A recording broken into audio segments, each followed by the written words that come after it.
se viene una charla interesante con el gobernador de la provincia de Buenos Aires de varios temas, Axel Kicillof. Axel, muy buenas tardes. Pablo Dugan saluda. ¿Cómo va, gobernador?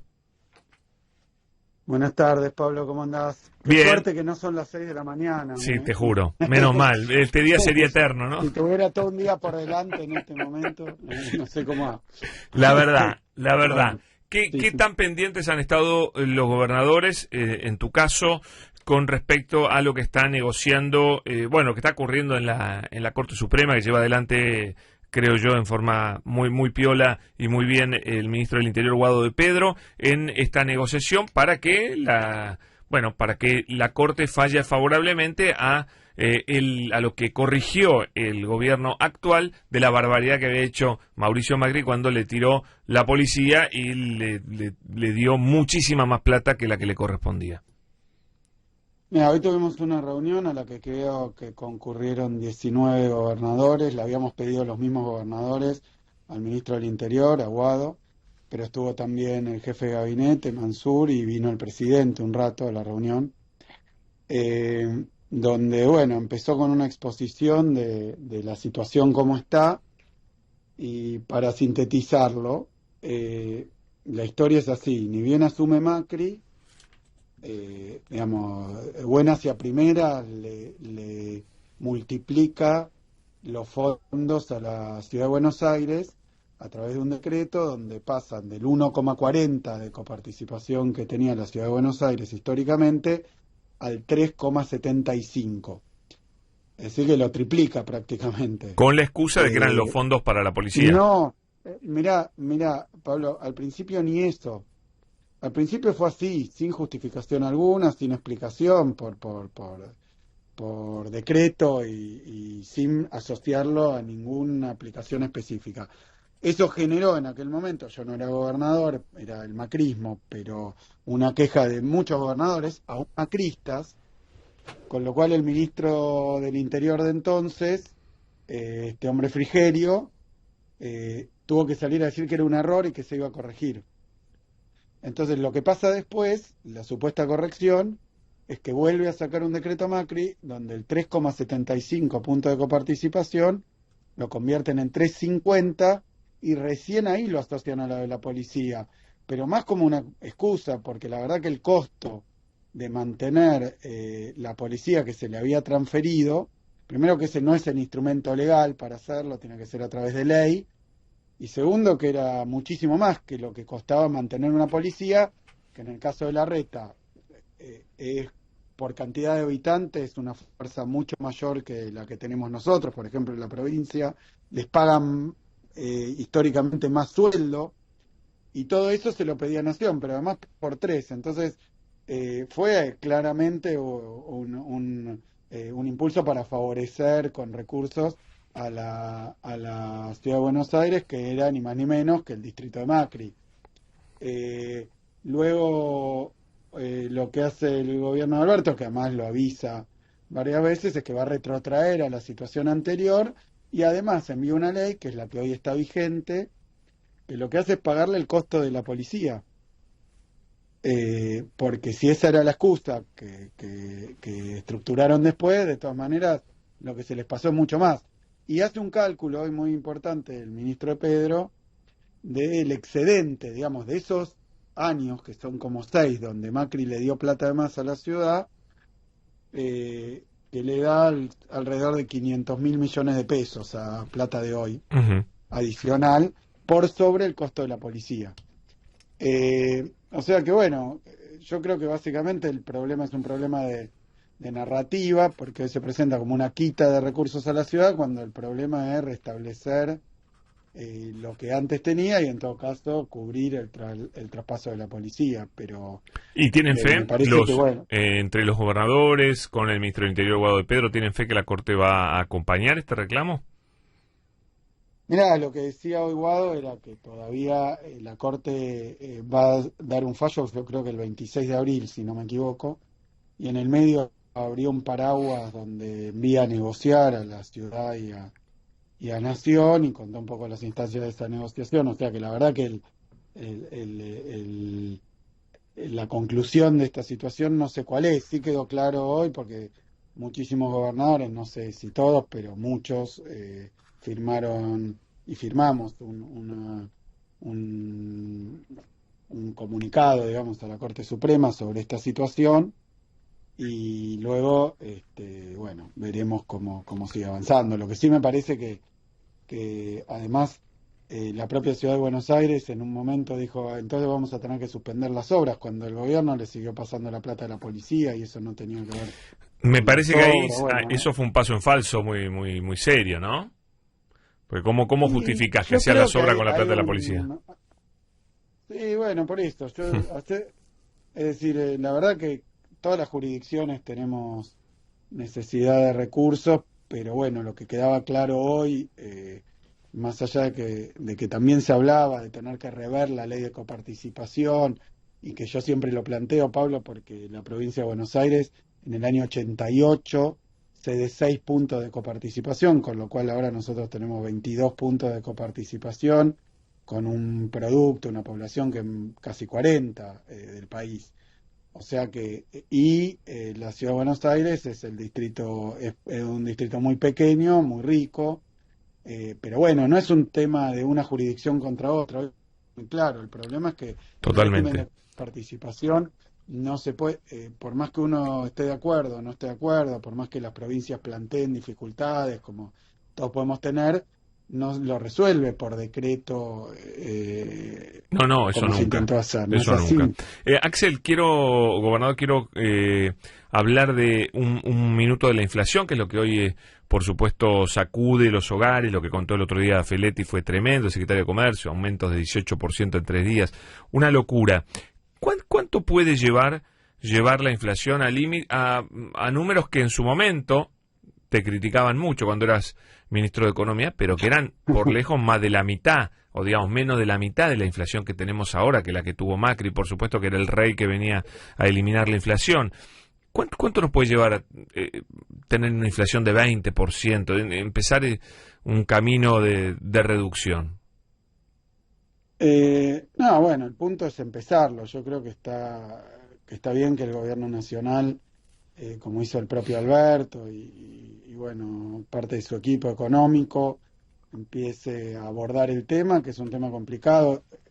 Quiero decir, eh, a ver, voy a decir números de memoria, la inflación en Estados Unidos pasó de 1,3 a 8, la 7,9, ¿no? La inflación en la Unión Europea de menos 0,5, porque venían de deflación a diciembre del año pasado, a una estimación de 5,2, o sea, de negativo a 5,2. En Brasil, si no me equivoco, alrededor de 3 a 10. Todo esto como resultado de la guerra, de los precios de las commodities internacionales.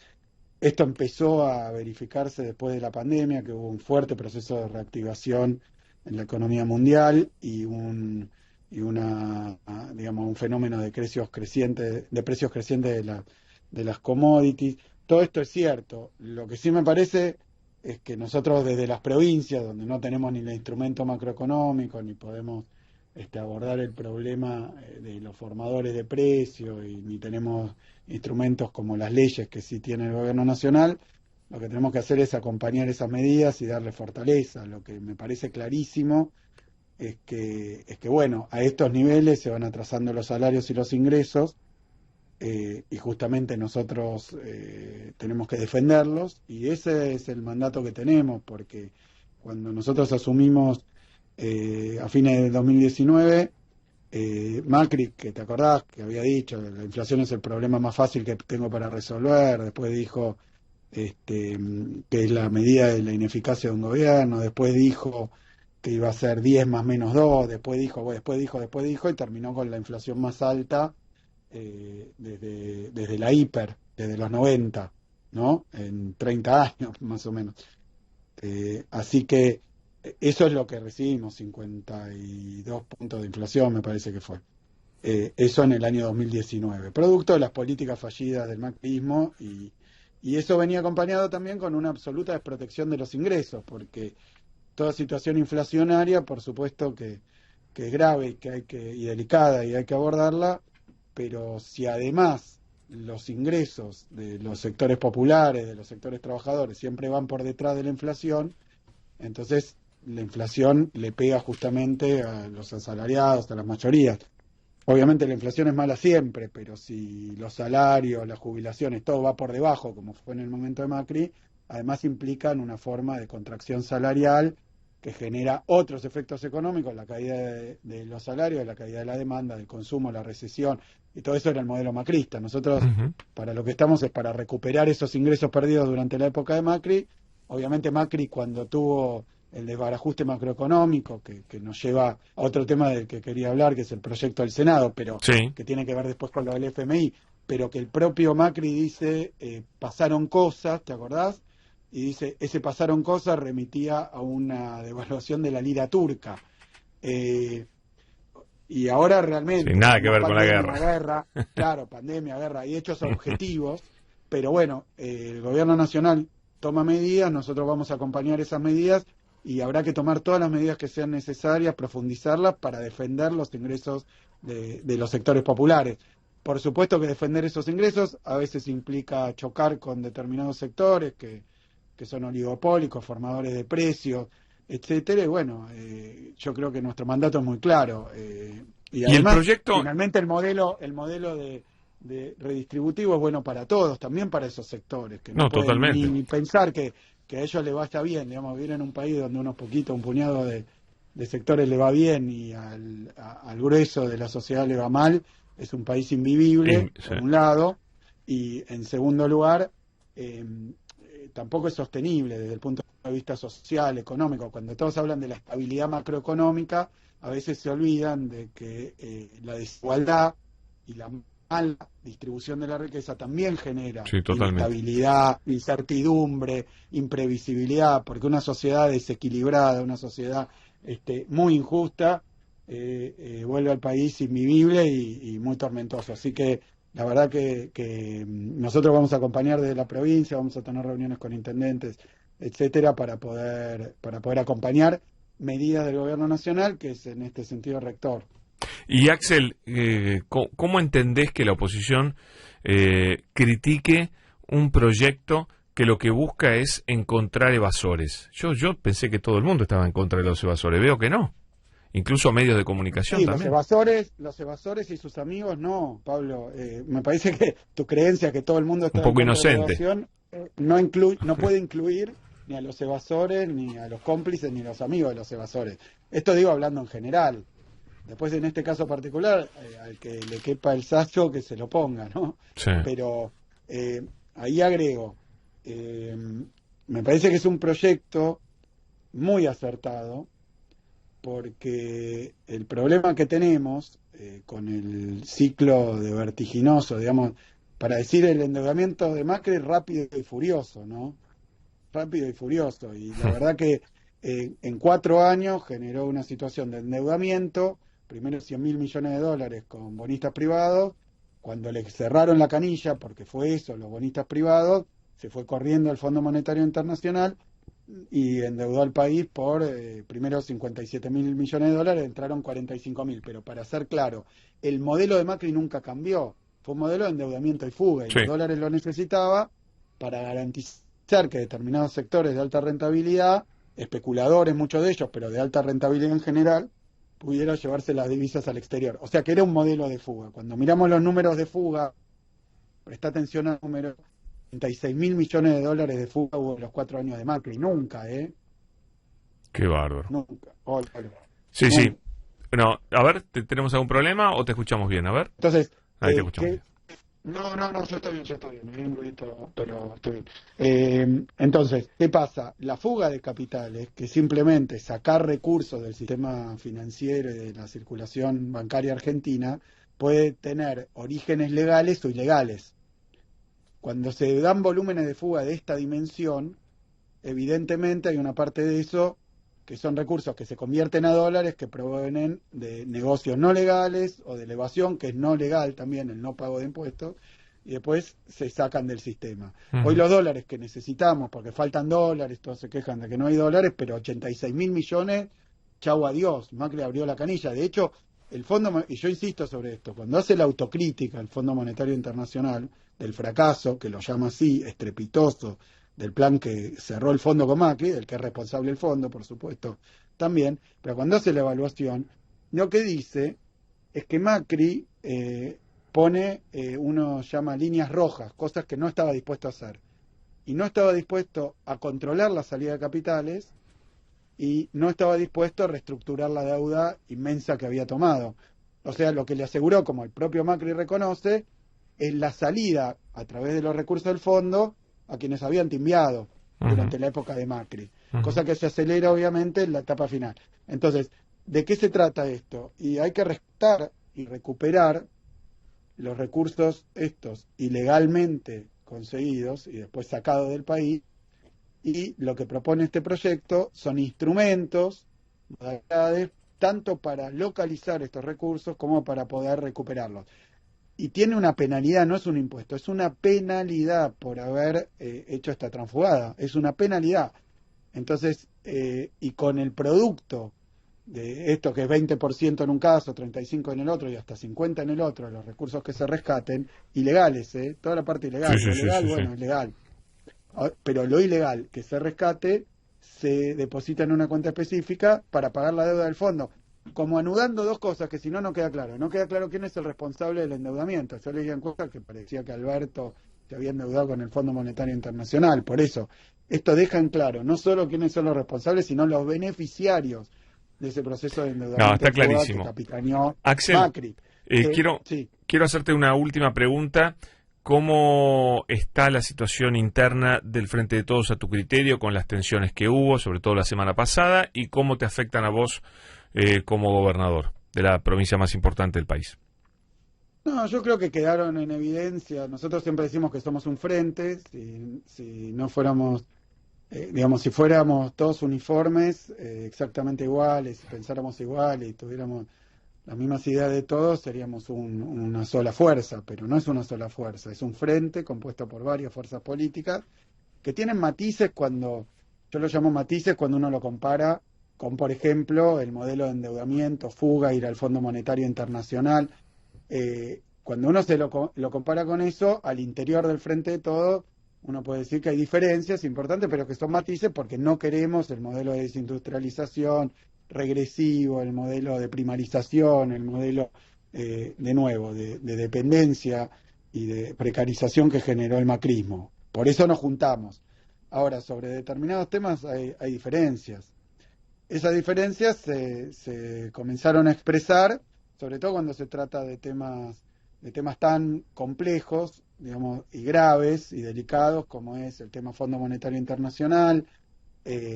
Bueno, son temas que obviamente hay quienes tienen una posición, otras quienes piensan que hay que hacer una cosa, otra, dentro del frente. Me parece que cuando, por ejemplo, no sé, el otro día leía un cruce entre Bullrich y Larreta diciendo que no estaban de acuerdo con tal cosa y tal otra, cuando se habla de Cambiemos o de Juntos o de cómo se llaman, como se llamen, esas diferencias que a veces son muy fuertes, siempre se tratan de achicar, de disminuir, porque hay todo un sistema mediático que contiene a esa fuerza política. En nuestro caso yo creo que está bien que se expresen las diferencias, Ujú. y porque sí, porque las tenemos, si no, de nuevo seríamos, si hubiéramos sido toda la historia de la misma fuerza, hay quienes forman parte del frente que fueron muy, muy críticos de cuando yo era ministro, por ejemplo, ¿no? Sí. Ujú. Entonces, y eso está bien, no es que nosotros no lo reconozcamos o lo ocultemos, es decir, que tenemos diferencias, esas diferencias se empiezan a expresar y para mí eso es justamente la amplitud que tiene el frente.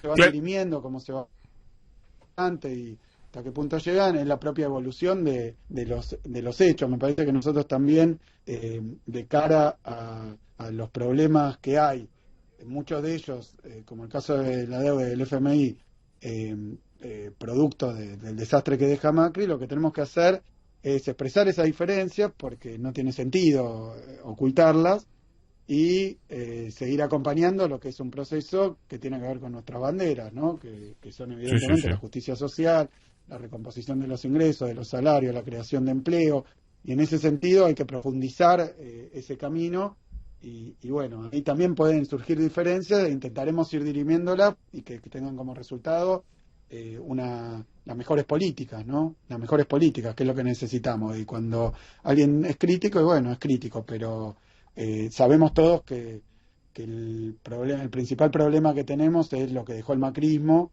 y lo que quiere volver a hacer más rápido, dijo. No, eso está Si nos toca clarísimo. Eso gobernar de nuevo. no puede pasar. Gobernador, gracias, muy amable, un gusto.